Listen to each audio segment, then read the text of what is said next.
E começamos a estudar semana passada essa questão, da restauração da comunhão que havia sido quebrada.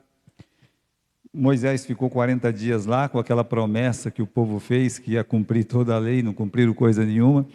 E nos 40 dias, então, eles estavam lá adorando o bezerro. E Moisés, então, irmãos, ele ficou triste, Deus estava triste, e ele, vamos fazer uma propiciação aqui, e Deus, ele aceita a propiciação nas condições dele, nunca na nossa, né? E uma das coisas que Deus falou, olha, eu não vou mais com vocês, eu vou mandar meu anjo. Aliás, o anjo já estava lá, então Deus tinha feito essa palavra. Mas, meus irmãos, Deus é sempre misericordioso quando os homens, eles como os ninivitas, né? Quando Deus ele decidiu destruir Nínive, Nínive foi destruída, a palavra de Deus foi cumprida. É que Deus não tem pressa na sentença. E aí, se aquela geração, olha só, né? Quando ele fala de Nínive, ele fala da geração, qual geração? Dos judeus, né? Que vai se levantar para quê? Para condenar os judeus que não entregaram a vida para Jesus. Mas aquela geração ninivita foi poupada. Por quê? Porque Deus, como o próprio Jonas disse, é um Deus misericordioso, compassivo. Então, esse Deus, com essa misericórdia toda, ele entende, dentro da sua própria soberania, que nós não temos nem como entrar lá dentro para tentar entender. Então, ele decidiu esperar mais um pouco para destruir Nínive. No caso aqui, meus irmãos, Deus ele vai continuar com o seu povo, correto? Ele ouve a oração de Moisés e ele vai continuar com o povo. Mas nós paramos no versículo 6, tá? E aí vamos ler hoje do versículo 7 até, meus irmãos, o versículo 17. Vamos à leitura. E tomou Moisés a tenda e a estendeu para si fora do arraial, desviada, longe do arraial, e chamou-lhe a tenda da congregação. E aconteceu que todo aquele que buscava o Senhor saía à tenda da congregação que estava fora do arraial.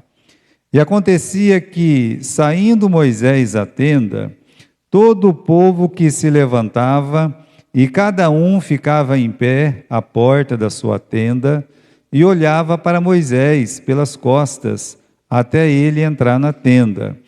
E sucedia que, entrando Moisés na tenda, descia a coluna de nuvem, e punha-se à porta da tenda, e o Senhor falava com Moisés. E vendo todo o povo a coluna de nuvem que estava à porta da tenda, todo o povo se levantava e cada um à porta da sua tenda adorava. E falava o Senhor a Moisés face a face, como qualquer fala com seu amigo. Depois tornava-se ao arraial, mas o seu servidor, o jovem Josué, filho de Num, nunca se apartava do meio da tenda. E Moisés disse ao Senhor: Eis que tu me dizes, faze subir a este povo, porém não me fazes saber a quem há de enviar comigo. E tu disseste: Conheço-te por teu nome, também achaste graça aos meus olhos. Agora, pois, se eu tenho achado graça aos teus olhos, rogo-te que me faça saber o seu caminho, e conhecer-te-ei para que ache graça aos teus olhos. E considera esta nação que é o seu povo. E disse, pois, irá a minha presença contigo para te fazer descansar. Eu acho esse versículo muito lindo. Quando Deus, na misericórdia dele, ele olha para um servo dele, ou ele olha para a nação dele que tinha acabado de se rebelar e adorar o bezerro. E Deus ainda olha no versículo 14 e diz: irá a minha presença contigo para te fazer descansar. Deus quer dar um descanso no meio de toda aquela turbulência. Então lhe disse: se tua presença não fores conosco, não nos faça subir daqui. Oh meu Deus, se o Senhor não for conosco, nem nos leve, né? Não nos faça subir daqui.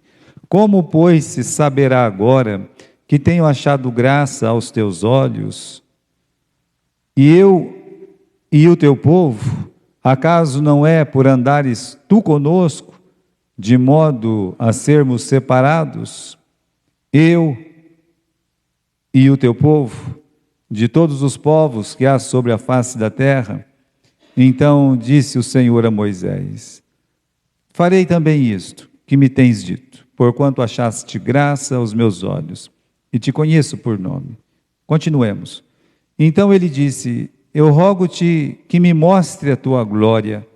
Porém ele disse: eu farei passar toda a minha bondade por diante de ti, e proclamarei o nome do Senhor diante de ti, e terei misericórdia de quem eu tiver misericórdia.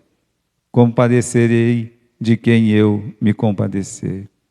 Essa é outra coisa que eu acho muito linda nessa passagem. É quando Moisés olha e diz assim: Senhor, mostra a tua glória para mim, eu queria ver a tua glória.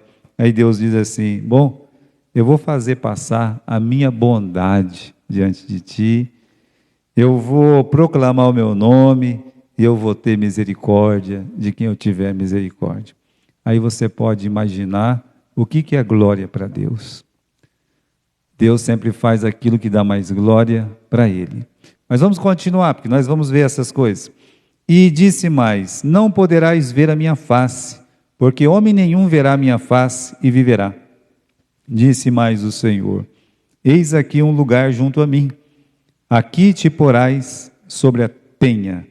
E acontecerá que, quando a minha glória passar, pôr-te-ei numa fenda da penha, e te cobrirei com a minha mão, até que eu haja passado. E havendo eu tirado a minha mão, me verás pelas costas, mas a minha face não se verá. Muito bem, meus irmãos. Até aí, vamos orar novamente. Senhor nosso Deus, queremos colocar, Senhor, esse culto nas suas mãos. Esse momento da palavra, tão importante, Senhor, para a nossa edificação espiritual, para o crescimento, Senhor, espiritual do seu povo. Peço que nos abençoe a entender a sua palavra, não somente nós que estamos aqui, mas quem, Senhor, por algum motivo estiver nos ouvindo, que o Senhor possa abençoar, que eles possam entender também a tua palavra. Em nome do Senhor Jesus, amém. Então, irmãos, a primeira coisa que a gente vê aqui no versículo 7 é que Moisés, ele coloca a tenda, uma tenda, fora do arraial. E se a gente for ver o que nós vamos estudar hoje, nós descobrimos que Moisés, ele busca uma comunhão mais profunda com Deus. Veja que, apesar de que teve aquele problema com o bezerro, tudo, Moisés vai lá, tenta apaziguar, mas não somente isso. Moisés, nesse momento de grande, foi o momento mais tenso desde que eles saíram do Egito. Não teve um momento mais tenso que esse. Teve o problema da água, teve o problema da comida lá, do pão, teve outros problemas, reclamações várias, mas até esse momento, meus irmãos, não foi o maior problema, eu digo, mas até esse momento, o maior problema que eles têm no deserto é que eles se desviam e vão adorar o bezerro. Então, nesse momento, podia dizer assim: vai dar um desânimo aqui, pronto e tal. Não. Moisés, ele faz o quê? Ele aproveita esse momento de tensão, esse momento de dificuldade que vive ali no arraial, e ele busca se aproximar mais de Deus. Olha o que ele pede: Senhor, eu quero ver a sua glória. Não é isso que ele pede aqui, no capítulo 33, e não é o que Deus mostra para ele. Deus vai mostrar a glória dele para Moisés, mas antes, meus irmãos, no versículo 7, Ele pega a tenda da congregação e coloca fora do arraial, né? E o que é o arraial? O arraial era aquele conjunto de tendas, milhares e milhares de tendas, que seriam casas, né? Às vezes você olha assim, quando estava começando, ainda dá para ver isso, né? Lá no Maracá, tinha uma visão que você olhava o Maracá assim, aquele monte de casinha, tudo igual, né? Então você olha assim de longe, chega a ser bonito de ver. A mesma coisa é o arraial de Israel. Aquele monte de tenda espalhada, né? É a tribo de Rúben, a tribo de Levi, a tribo de... todas elas espalhadas ali, e Moisés ficava no meio. Moisés, de fato, ele ficava no meio de todas aquelas tribos, né? Mas o que ele faz? Ele vai pegar a tenda dele, tirar ali do meio, né? Ele vai pegar aquela tenda e vai levar para fora do arraial. Ele vai tirar, né? Então é isso que ele está fazendo. Vamos voltar aqui no capítulo 33, versículo 7. Ele toma a tenda e estendeu para si, para ele ficar lá fora do arraial. Não é que ele vai viver fora do arraial, não, ele vai viver no arraial, tá? Só que ele, em algum momento do dia, ele ia lá para a tenda. Então, meus irmãos, que tenda foi essa aí, né? Então veja só como ela é chamada aqui no versículo 7. Estendeu para si fora do arraial, desviada longe do arraial, e chamou essa tenda de da congregação. E aconteceu que todo aquele que buscava o Senhor saía à tenda da congregação que estava fora do arraial. Então, meus irmãos, quando ele saía, ele levou essa tenda fora do arraial, e quando ele queria realmente ter um encontro com Deus, ele ia para essa tenda. Porque como a gente vê no versículo 8, acontecia que saindo Moisés à tenda, todo o povo se levantava, e cada um ficava em pé à sua porta da sua tenda, e olhava para Moisés pelas costas, até ele entrar na tenda. E sucedia que, entrando Moisés na tenda, descia a coluna de nuvem, punha-se à porta da tenda, e o Senhor falava com Moisés. E vendo todo o povo a coluna de nuvem que estava à porta da tenda, todo o povo se levantava, e cada um à porta da sua tenda adorava. Então ele pegou, meus irmãos, a tenda da congregação, estendeu ela fora do arraial. Em determinada hora do dia ele ia lá para a tenda. Quando ele chegava na tenda, todo mundo ficava de pé, né? Me lembra, em Cornélio, a gente trabalhava no centro da cidade, e não sei por que motivo, né? Naquele tempo, de vez em quando passava um caixão, sabe? Passava um caixão assim, as pessoas levando o caixão num carrinho, aí todas as portas se fechavam e todo mundo saía, né? Tirava o chapéu assim, né? Passava ali na avenida, né? Era um marco para a cidade aquela coisa. Muito bem, né? Mas eu fico imaginando que era assim, quando Moisés saía, estava indo para a tenda, todo mundo se levantava, ficava na porta da tenda, esperava ele entrar. Quando ele entrava e a nuvem descia para Moisés falar com Deus, então o povo, eles adoravam a Deus. Veja a mudança de comportamento, né? Veja como foi importante. Teve aquela crise, né? Teve aquelas mortes todas, mas agora você vê o povo, meus irmãos, Moisés não mandou o povo adorar. Moisés não mandou o povo ficar de pé até ele chegar na tenda. Você não vê uma ordem para isso. Essa tenda vai funcionar assim até a construção do tabernáculo. Por isso, meus irmãos, era um ponto de encontro provisório de Deus com seu Israel. E quem quisesse buscar a Deus, podia chegar nessa tenda também. Olha o final do versículo 7. Lá no finalzinho, né, as 3 últimas linhas, 4 últimas linhas. Aconteceu que todo que buscava ao Senhor saía à tenda da congregação que estava fora do arraial. Então, você vê, né, uma devoção das pessoas, mas você vê que eu quero ter um encontro com Deus também. Qualquer um podia. É claro que você está vendo ali um intercessor como Moisés, mas você vê que as pessoas podiam fazer o que Moisés fazia. E aquela tenda da congregação, então, se tornou um ponto de encontro, ou seja, onde Moisés, ele estava em contato, né, podemos dizer assim, audível com Deus, né? E as pessoas, então, podiam se chegar lá, e que quem quisesse ter um encontro com Deus, era só sair para fora do arraial. Agora, irmãos, não tem aí não, né? Tá chegando, né? Tem um significado interessante, né, da palavra tenda da congregação em hebraico. E eu acho muito legal, né, o que significa as três principais letras da tenda da congregação. Uma significa força, a outra significa revelação e a outra significa conduzir.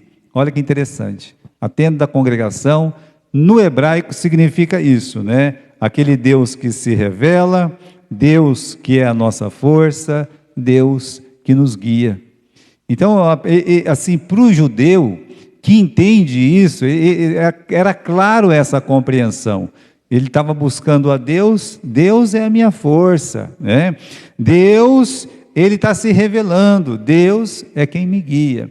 E ele não precisava, meus irmãos, buscar uma revelação ali dentro do arraial, não, ele ia direto para Deus, buscar uma revelação direto do Senhor, que sempre foi a vontade de Deus, e isso mesmo, né?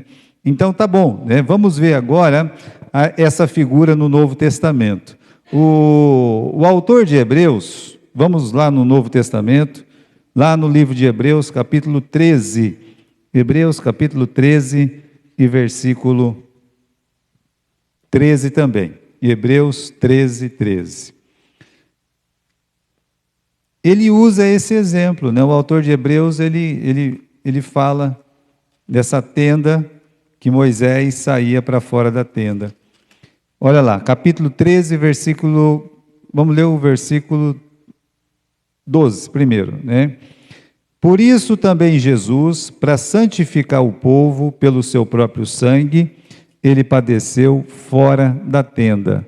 Saiamos, pois, a ele fora do arraial, levando o seu vitupério.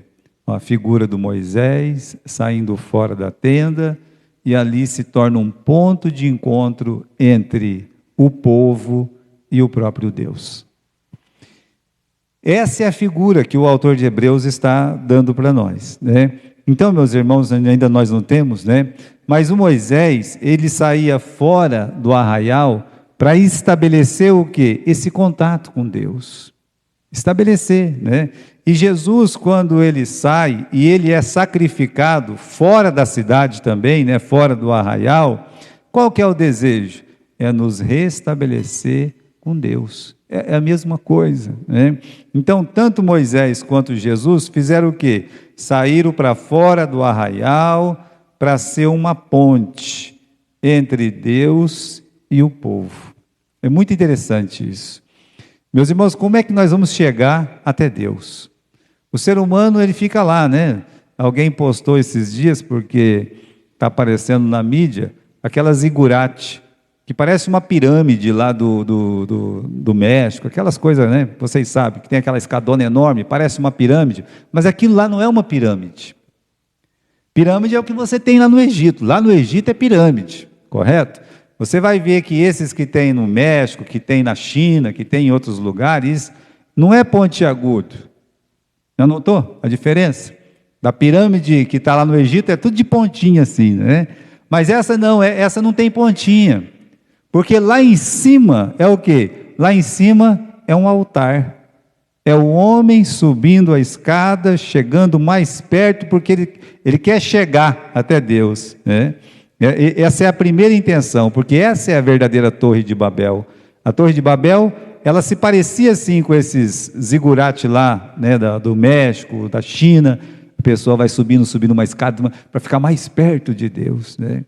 Então, sempre foi o desejo do homem chegar lá mais perto de Deus, seja para brigar com ele, seja para pedir alguma coisa.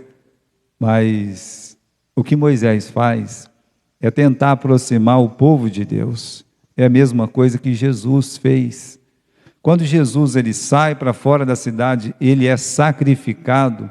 Então, irmãos, ele se torna o caminho A morte de Cristo na cruz é o nosso resgate, é o meio que nós temos de chegar até Deus. E por versículos simples que as crianças decoram, nós podemos aprender. Por exemplo, em João 14,6, ele disse assim: eu sou o caminho, eu sou a verdade, eu sou a vida. Ninguém vem ao Pai senão por mim. Olha, para você chegar até Deus, que é o desejo de muitas pessoas. Eu quero chegar até Deus. Bom, então, tem um caminho. Quem que é o caminho? O caminho é Jesus. É isso que o autor de Hebreus está querendo nos ensinar. É isso, meus irmãos, que a figura de Moisés, agora sim, né? Vamos voltar lá, lá no capítulo 33, a figura de Moisés mostra essa verdade do Novo Testamento, ou seja, uma ponte que liga as pessoas até Deus, e nós sabemos que essa ponte, ela é Jesus. Continuando aqui, irmãos, versículo 11, e falava o Senhor a Moisés face a face. Falava o quê? O que Moisés falava com Deus? Veja, isso nós aprendemos, por exemplo, lá no versículo 13. Pode mudar, né? Se consegue mudar aí, né? Aí está dando para mudar. Pode ir mais um, né? O que os dois conversavam, né? Moisés estava lá, o que ele ia falar com Deus? Veja, irmãos, nós aprendemos 3 coisas, né? Primeira coisa que Moisés pede é direção. Então ele está lá conversando com Deus. Veja que coisa interessante, ele chega até nessa tenda, a nuvem vem, a própria presença, a glória de Deus se estabelece. O que eu vou falar se eu estivesse vendo? Não é vendo, né? Mas sentindo aquela presença de Deus. Vou falar o que para ele? Pois bem, Moisés, ele fala no versículo 13 aí, do capítulo 33, ele fala assim: Senhor, né, me faça saber o teu caminho. Consegue ler isso no versículo 13 aí? Capítulo 33, versículo 13. Agora, pois, se tenho achado graça aos teus olhos, rogo-te que me faças saber o teu caminho. É a direção. Isso é o que significa, tenda da congregação, é condução, ser conduzido. Então, Senhor, me faça saber o seu caminho. Nós precisamos pedir para Deus: Deus, me dirige, né? Porque eu não sei. Mas como você não sabe? Nós sabemos. Mas às vezes nós não temos força. Então, Senhor, me faz conhecer o seu caminho e vai me dirigindo para lá, né? Me conduz para lá, para o seu caminho. Então, irmãos, será que nós pedimos essa orientação de Deus, né? Senhor, dirige o meu caminho. E às vezes Deus, ele não deixa você andar pelo caminho que você quer andar. Deus fala: não, eu não vou. Essa porta aqui eu não vou abrir para você. Aí você fica triste, você fica bravo com Deus, você chora. Mas vem cá, você não pediu para Deus te guiar no caminho dele? É porque aquele não era o caminho dele. Um outro pedido, né? Ele diz assim: Senhor, considera essas pessoas que são seu povo, lá no final do versículo 13. E conhecer-te-ei para que me ache graça aos teus olhos, e considera que essa nação é o seu povo. E aí, meus irmãos, quando ele fala isso, ou seja, ele intercede, ele fala: Senhor, esse é o teu povo. É claro que Deus sabia disso. Mas olha o prazer de Deus de ouvir uma outra pessoa interceder pelo povo dele. Olha o prazer que Deus tem. O prazer que Deus tem quando você, na sua comunhão com Deus, quando você está orando, você se lembrar daquele povo. Qual povo? O mesmo que adorou o bezerro. Então ele está dizendo assim: Senhor, considera que eles são o seu povo. Veja, irmãos, isso muda de figura, porque nós oramos justamente por quem nós gostamos, amamos, temos prazer, mas considera que essa pessoa aqui, né, considera que esses homens, essas mulheres que estavam dançando lá, eles são o seu povo. E aí isso comove mesmo, porque no versículo seguinte, que diz o versículo 14, Deus disse: olha, a minha presença irá contigo, né?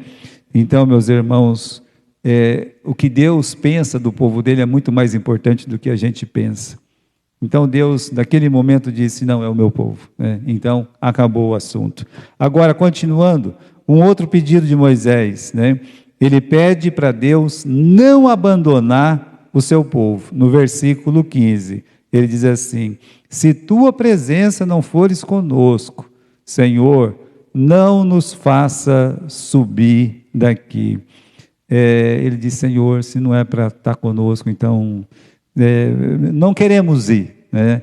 Não queremos. Não existe coisa pior para um crente do que aquele sentimento de abandono. Então, por isso, ele disse: Senhor, né, nos socorre. Sem o Senhor, nós não somos nada. Veja que teve um povo, quando eles decidiram murmurar e não entrar na terra prometida, Deus disse que eles iam morrer no deserto. E um grupo deles se rebelaram e foram para lutar lá, e morreram. Foram lá, apanharam, voltaram com a cabeça baixa. Por quê? Porque Deus não foi com eles. Moisés está antecedendo toda essa situação. Moisés está dizendo: Senhor, se o Senhor não for conosco, nos deixa aqui nesse deserto mesmo. Se não é para andar com Deus, então nós não queremos nem andar. Ele não somente está intercedendo, mas ele está implorando o socorro de Deus. Versículo 16: como, pois, se saberá agora que eu tenho achado graça aos teus olhos, eu e o teu povo? Acaso não é por andares tu conosco? Isso é graça. O que é graça? É Deus ainda querer andar com o seu povo que tinha acabado de sair daquela imundícia de pecado. Isso é graça. Então, por isso ele está dizendo: como, pois, se saberá agora que tenho achado graça aos teus olhos, eu e o teu povo? Acaso não é por andares tu conosco, de modo a sermos separados, eu e o teu povo, de todos os povos que se há sobre a face da terra? É Deus, na pessoa de Cristo, olhar e parar um pouquinho e dizer assim: Zaqueu, desce depressa, porque eu vou pousar na sua casa. Ninguém queria aquele homem. As pessoas proibiram Zaqueu até de vê-lo, de chegar perto de Jesus. Não, você não vai passar por aqui não, ninguém gosta de você não. E aí Jesus, ele para e fala assim: eu quero ficar com você. Eu quero ficar com você. Então, naquela cidade, irmãos, ele era a pessoa mais odiada que tinha. E Jesus olha para ele e diz: olha, eu vou ficar com você hoje. Isso é que Moisés está falando aqui no versículo 16. Isso é graça. Continuando aqui, meus irmãos, em versículo 17: então disse o Senhor a Moisés: farei isso também que tens dito, porquanto achaste graça aos meus olhos, e eu te conheço pelo nome. Por que Deus queria andar com Zaqueu? Porque Cristo queria dormir lá. A palavra é essa, irmãos. Versículo 17: achaste graça aos meus olhos. A insistência do Novo Testamento de falar que somos salvos pela graça é porque o Espírito Santo olha para a nossa fraqueza, para o nosso pecado, sabe que não merecemos e olha para Deus nos abraçando, nos carregando, nos salvando. Então isso é graça. E aí no Novo Testamento nós temos escancarado tudo isso. Paulo dizendo: pela graça sois salvos, pelo meio da fé. E isso não vem de vós, é um presente de Deus. Não de obras para que ninguém se glorie. Portanto, irmãos, esse é o assunto da conversa de Moisés com Deus. Pede a direção, ele intercede e pede para Deus não abandonar. Continuando aí, voltando, capítulo 33, tem uma coisa aqui que ele fala que Moisés conversava com Deus face a face. Onde está aqui? No versículo 11. E falava o Senhor com Moisés face a face. Moisés, irmãos, nunca viu a face de Deus. Isso é explicado nos versículos seguintes aqui. Ele mesmo fala, olha, ninguém pode ver a minha face e viver, certo? Então, está dizendo isso aí. Versículo 20, disse mais, não poderás ver a minha face, porque homem nenhum verá a minha face e viverá. Mas mesmo que a Bíblia diz, homem nenhum viu a face do Senhor. Então, Moisés, ele nunca viu a Deus, né? O que era diferente? O jeito de Deus falar com ele. Então, com uns Deus falava com enigma, falava com visões, falava com sonhos, né? Mas com Moisés não. Com Moisés, Deus ele falava face a face. Quando a Miriam não gostou daquele segundo casamento de Moisés, e ficou muito chateada com o irmão dele, e se escandalizou com aquilo, se achou tão pura lá diante de tudo, Deus corrigiu ela. Mas Deus lembrou uma coisa para Miriam. Eu gostaria de abrir com vocês aqui no capítulo 12 de Números. Números, capítulo 12 e versículo 8. Números, capítulo 12 e versículo 8. Versículo 6. Ouve agora as minhas palavras. Se entre vós houver um profeta, eu, o Senhor, em visão, eu falo com ele, me faço conhecer, ou em sonhos, falo com ele. Se tiver um profeta, eu falo com sonho, eu falo com visão. Aí ele fala no versículo 7. Não é assim com meu servo Moisés, que é fiel em toda a minha casa. Boca a boca eu falo com ele claramente, e não por enigmas. Pois ele vê a semelhança do Senhor, pois não tivestes temor de falar contra o meu servo, contra Moisés. Aqui ele disse que Moisés falava boca a boca com Deus, e que Moisés conseguia ver o quê? A semelhança de Deus. E só tem uma explicação para isso, irmãos. É que Moisés ele conseguia ver Jesus. Ele conseguia ver Cristo. Quando ele falava com Deus, ele conseguia ver Jesus, conseguia ver a semelhança de Deus. Não é isso que fala o Novo Testamento? Vimos a sua glória como a glória do unigênito Filho de Deus. E Jesus não tinha se manifestado. Ia demorar ainda 1.600 anos para que Jesus fosse se manifestar. Mas ele, assim como Abraão, lá em Moriá, ele conseguiu ver Jesus, né? Então ele via a semelhança de Deus. É nesse sentido que era uma forma íntima, né, de conversa entre Deus e o seu servo. No livro de Deuteronômio, você pode entrar um pouquinho mais para frente, no Deuteronômio capítulo 34 e versículo 10, quando ele morre, o Espírito Santo disse assim: nunca mais se levantou em Israel profeta algum como Moisés, a quem o Senhor conhecera face a face. É intimidade mesmo, é conversa. Dos milagres e tal, vai falar no versículo 11. Isso é outra coisa. Os milagres que ele fez é outro assunto.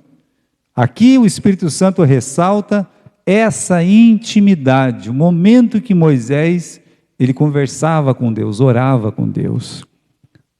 Então, continuando, irmãos, ele fez um pedido de fé, o Moisés fez um pedido de fé, aí no versículo 18, vamos voltar lá em Deuteronômio 33, versículo 18. Então ele disse: rogo-te que me mostre a sua glória. É um pedido de fé, né? Audácia? Não, não é audácia não. Quando a gente lê lá em João capítulo 17, e se você quiser você pode me acompanhar lá também, no Evangelho de João, no capítulo 17, no versículo 24. Diz assim: Pai, Aqueles que me deste, quero que onde eu estiver, também eles estejam comigo, para que vejam a minha glória que me deste. Porque tu me amaste antes da fundação do mundo. Moisés diz: eu queria ver a sua glória. É um pedido de fé. E aí Jesus diz: Pai, eu queria que os meus discípulos vissem a minha glória. Então Moisés pede uma coisa que Jesus, ele também está pedindo para nós. Interessante, né? Que Jesus queria que os seus discípulos conhecessem a sua glória. E a resposta de Deus surpreende. Vamos voltar lá em 33:14. O Moisés quer ver a glória de Deus. Agora, se você for pensar, pensa comigo rapidamente. Um homem que ele está lá no Monte Horebe, Deus aparece, fala com ele daquela sarça ardente. É uma coisa do outro mundo. Uma sarça que queima e não acaba nunca, né? Porque uma árvore que queima acaba, aquela lá não se acabava. Uma voz que fala: tira a sandália dos seus pés, porque essa terra aqui que você está pisando é santa. E que dá uma ordem para ele, que fala de sinais, que a mão seca, que a mão depois fica boa novamente, que o cajado vira em serpente, desvira em serpente, que manda as 10 pragas, que abre o mar vermelho, que dá o maná todo dia e faz chover codorna do céu. Meus irmãos, um homem que sobe no Monte Horebe de novo, e Deus com o próprio dedo escreve os 10 mandamentos. Agora eu pergunto para você, que mais glória ele queria ver? Hein, Adão? Não era suficiente isso? Só a sarça ardente estava bom, né? Só a sarça ardente, não precisa mais nada. Senhor, não precisa de mais nada, não. Só essa árvore aí, pronto, já não mereço mais que isso. E ele pede para Deus: Senhor, o bicho é azedo, hein? Olha lá no versículo 18: rogo-te que me mostre a tua glória. Audacioso. Mas também a resposta é linda, né? Deus disse assim: Moisés, eu vou passar toda a minha bondade diante de ti. Eu vou proclamar o nome do Senhor diante de ti. E eu vou ter misericórdia de quem eu tiver misericórdia, e me compadecerei de quem eu me compadecer. E aí, meus irmãos, o que de fato ele viu, né? Você consegue achar essa tela, que é o pedido de fé? Deve estar em algum lugar aí esse pedido. Isso, né? O que de fato ele viu, né?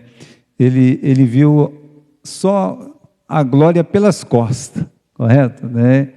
Em outras palavras, nós podemos ver a glória de Deus nas pegadas do seu amor, no andar de Jesus, no cuidado dele com a gente. Vimos a sua glória. Ver a glória de Deus é você, quando lê o Novo Testamento, você conseguir enxergar o amor que Jesus tinha. O jeito que Jesus, ele tratava as pessoas pecadoras.